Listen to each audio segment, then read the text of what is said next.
Oh, this one's going to linger. Get comfortable.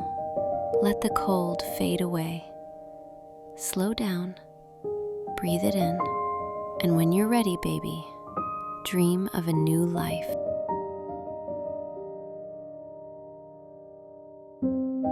Cabin Life, Borrowed Heat by Catherine Serafina. Chapter 6, What Still Holds.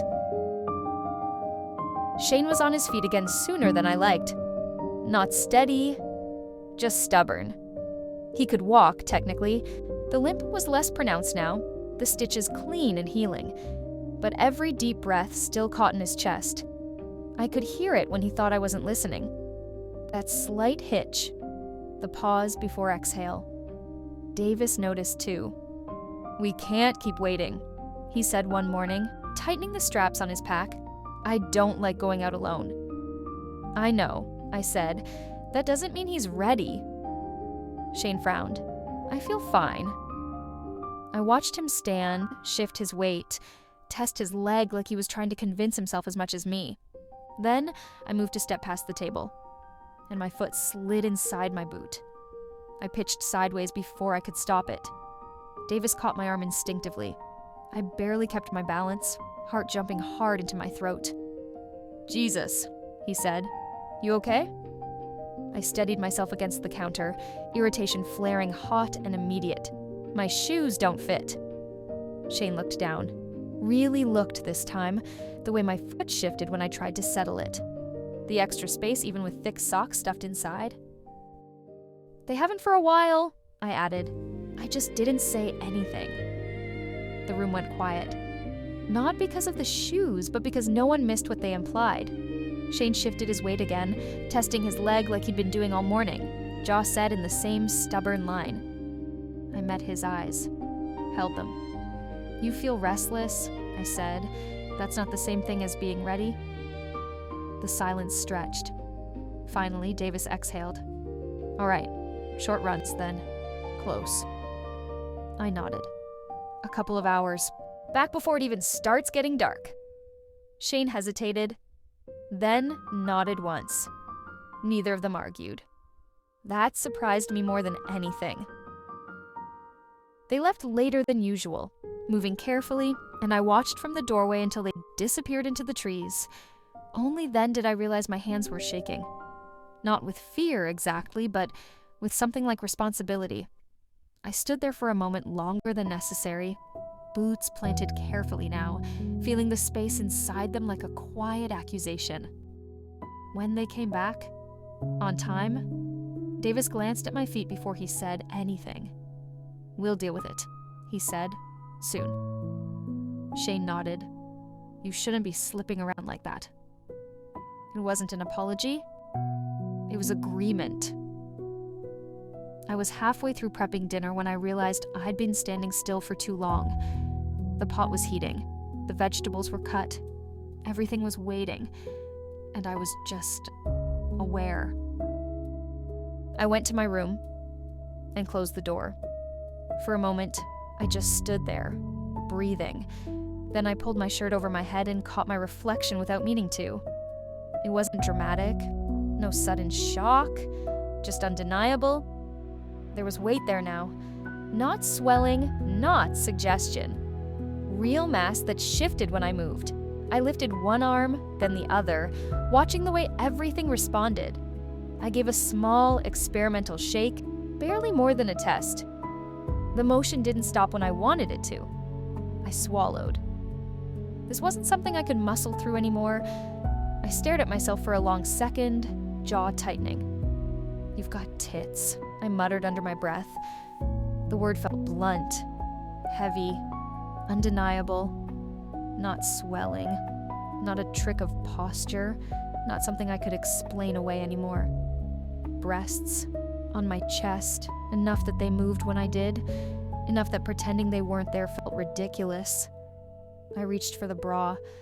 It felt strange in my hands, structured, purposeful, familiar in theory, foreign in practice. I hooked it behind me by feel, adjusted, corrected a twist, smoothed the straps into place. When it finally settled, the change was immediate. Relief came first. Grounding, steadying. The pull eased. The constant tug dulled into something manageable. When I moved again, the motion was contained, supported. I looked back at the mirror. The shape was still there, but now it was defined, lifted, framed. The fabric gathered things forward in a way that created a shallow, unmistakable line where there hadn't been one before. Cleavage. Not exaggerated, not obscene, just real. I stared longer than I meant to, heat creeping up my neck. I adjusted the bra once more, reluctantly acknowledging that it didn't look wrong, that the line under the fabric wasn't embarrassing. It looked intentional. I pulled my shirt back on and stood there a moment longer, hands resting at my sides, recalibrating. Then I went back to the kitchen. They noticed. Not because I announced it, but because I moved differently. When Shane reached for something on the high shelf and I stepped in without hesitation, steady and unencumbered, he paused. "You good?" he asked. I nodded. "Yeah?" He studied me for a second longer, then gave a short nod and went back to what he was doing. No questions, no commentary, just acceptance. A few days later, they were gone much longer than agreed. I tried not to pace. Failed. At first, it was just restlessness. Moving from window to stove to door and back again, telling myself it was fine. Then dusk slid past unnoticed, the gray light thinning until the trees outside became nothing but darker shapes against darker snow. By the time full night settled in, my nerves were pulled tight enough to ache. I stopped short near the counter, catching myself before I moved again. One hand drifted to my chest without thinking. Not in panic, just checking. I frowned, registering the odd absence of motion there as I shifted my weight. No bounce, no tug. The dull ache was still present, but held in place, contained. I exhaled slowly. Focus. They should have been back hours ago. When I finally saw movement between the trees, it was nearly pitch dark. Two figures cutting through the snow with lantern lights swinging low. I was halfway to the door before they reached it. I didn't hide my relief or my irritation. "You were supposed to be back hours ago," I said, as soon as the door shut behind them. Davis opened his mouth. Shane spoke first. "We had to make a stop." He crouched and set something down on the floor between us. Boots. Hiking boots. Scuffed, broken in, but solid. Thick soles, intact stitching, the kind meant to last. Practical in the way that mattered. For me, I stared at them. "The trading post?" I asked. Davis nodded. "One of the smaller ones. Just a handful of people passing through. Same rules as always. Short stay, no names, no lingering." I hesitated. "How did you even know what size to get?" Shane shrugged. "Didn't. Took a guess. Smaller than mine.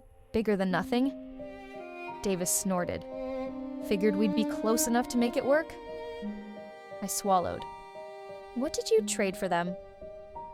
The pause was brief, but it was there. "A bit of ammo," Shane said. "Nothing we can't spare." Davis added, almost offhand, "And a multi-tool. A spare. Still got the good one." My chest tightened anyway. "You didn't have to." "Yes, we did," Shane said. Not sharply, just firm. "You nearly went down the other day. That doesn't happen again." Davis shrugged. "We're stocked. Cabin was ready long before the cold hit, and we packed smart getting here." His tone shifted slightly. Quieter. "That's why we keep this place quiet." I knelt and pulled the boots on before I could overthink it. They fit. Not perfect. A little snug across the top of my foot. Tighter than I was used to, but not painful. Secure, supportive. The kind of tight that felt intentional, like they were holding me in place instead of letting me slide around inside them. I shifted my weight, testing them. Solid, and for the first time, It didn't feel like I was compensating. Stuffing socks into empty space, bracing myself so I wouldn't roll an ankle or slip at the wrong moment. If anything, there was a strange, quiet comfort in knowing that if my feet changed more, when, not if, these wouldn't suddenly become useless overnight. They'd grow with me, or at least give me time. The relief hit hard enough I had to sit back on my heels. "Okay," I said quietly. Yeah. Shane watched me for a moment, then nodded once. Worth it. That night, as I moved around the cabin in boots that didn't betray me, apron already tied without thinking, something settled into place. I was halfway through stirring the pot when Shane glanced up from the table. "Your hair looks nice like that," he said. I paused, spoon hovering. "Like what?" I asked. He gestured vaguely. Down. Softer. Only then did I realize it was brushing my jaw when I moved, loose against my neck. I'd forgotten the tie entirely, forgotten to pull it back out of habit. I turned back to the stove, heat rising to my face for reasons that had nothing to do with the fire. "It's just getting long," I said. "Still," Davis added, not looking up from what he was fixing, "it suits you." I didn't know what to say to that, so I didn't. Later, when I set the bowls down and took my place at the table, they called me Lainey. And I answered, not reflexively anymore, just normally. When Shane shifted in his chair and winced, I told him to take it easy, to stop pretending his ribs didn't still hurt. He listened. No resentment. No argument. Just trust. Lainey wasn't in charge, but she was essential. And somehow, without anyone saying it out loud, that was enough.